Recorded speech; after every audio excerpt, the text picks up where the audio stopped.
People in Las Vegas are paying their respects today and talking about a shooting tragedy that has pretty much silenced what is a normally bustling city. At least 59 people died late Sunday, including at least 3 Canadians. That third Canadian victim has now been named. She is 28-year-old Calla Medig of Jasper, Alberta. U.S. President Donald Trump began the day talking about the shooting. The police department was able to get in was really very much of a miracle. They've done an amazing job. Trump is praising police efforts at the same time as he faces political pressure on gun control. There are lots of questions today at the scene of the shooting. One is about a Canadian who's still missing. The family of Tara Smith Rowe is making an urgent appeal for help in finding her. We'll have more on that plea and the Canadian victims just a bit later. First, we'll go to CBC's Stephen D'Souza, standing by very close to where the shooting happened. I can see the Mandalay Hotel behind you, Steve, and I know you've been speaking to people there in Vegas. What are they telling you? People here are coming to see the scene. This is the case as we've seen over the course of the morning as the sun comes up, as people wake up here in Vegas. Remember, it is 3 hours behind Eastern time, and many are coming to the scene to see what happened.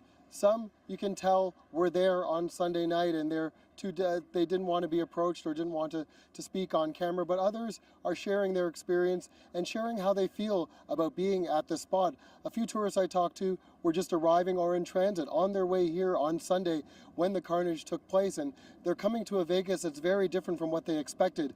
The word quiet was a word that was used to describe Las Vegas, not a word I'm sure that's ever been used to describe this city, and people describe a very somber mood, a shadow that's been cast over the city as a result of this shooting. Here's what a couple of people I spoke with earlier had to say. The place where everybody comes to have fun and to, and it's happy and everyone's upbeat, and now it's, just kind of put a little bit of pall over the whole city. Everybody's in shock, I think, I would say everybody's in shock and very what's going on.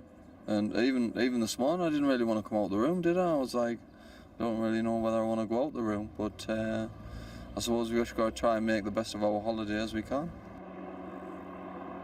Now, there are signs on the billboards, electronic billboards for all of the hotels, giving information about where you can donate blood, where families can go to find information about missing loved ones, as well as thank you messages for the first responders. But one individual specifically I spoke with is a man by the name of Israel Cabañas, who is a performer who was at the event on Sunday night, and he was desperately trying to help people as the shooting took place. He described how how people were taking the barriers, the metal barriers that were being used to corral the crowd, turning them on their side and using them as makeshift stretchers to get people to help. And as he came to the scene this morning to comment on what was happening for other media sources, I asked him what was going through his mind being back here again.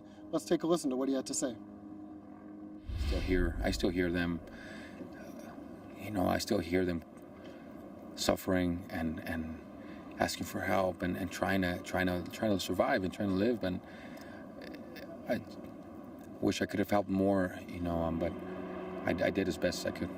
Just a small sampling of the trauma, the emotional impact of Wednesday's or Sunday night shooting, even for people who weren't injured physically, the emotional toll it's taken. That's just a small sampling of that. And Israel Cabañas says that he and other artists are planning fundraisers for the victims and their families, both here and in Los Angeles, Suhanna. And what's the status as well, Stephen, of the police investigation?